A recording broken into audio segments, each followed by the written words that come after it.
अरे रिक्षावाला हा महिन्याला किती कमवू शकतो? भिवंडी लोकसभा सांसद सुरेश मात्रे बाल्या मामा ने रिक्शा चालकों की समस्याओं को गंभीरता से लेते हुए बड़ा आश्वासन दिया है।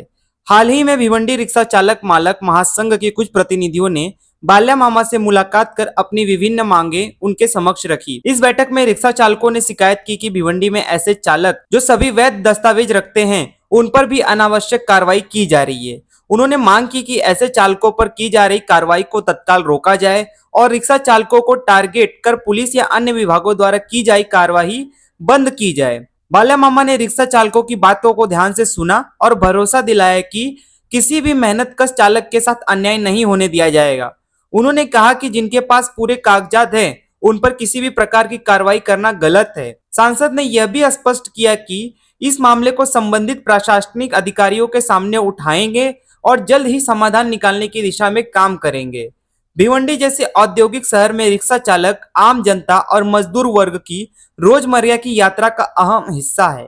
ऐसे में सांसद का ये हस्तक्षेप रिक्शा समुदाय के लिए राहत भरी खबर मानी जा रही है। आज आपण पाहिलं असेल भिवंडीतील रिक्षा चालकांचा जो संप होता आणि खरं म्हटलं तर संप म्हणण्यापेक्षा जी काय काही चुकीच्या पद्धती चालू आहे। अरे रिक्षावाला हा महिन्याला किती कमवू शकतो? 15,000, 20,000, 25,000 आणि जर त्याला तुम्ही 11,000, 12,000, 13,000 फाईन लावली तर ती फाईन कुठून भरायची? त्यांनी त्यांचा परिवार कुठून चालवायचं? मुलाबालांचं पोषण कसं करायचं? त्यांची शाळा कशी शिकवायची?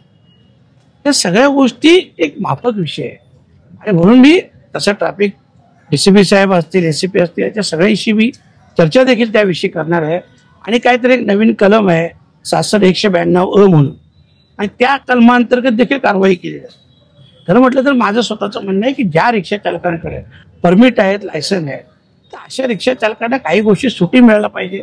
आता रिक्षा चालक हे सर्वसामान्यांची सेवा करतात, सर्वसामान्य लोक रिक्षात जातात, तर इतर लोक जातात का? आपण बसला का पाठिंबा देतो?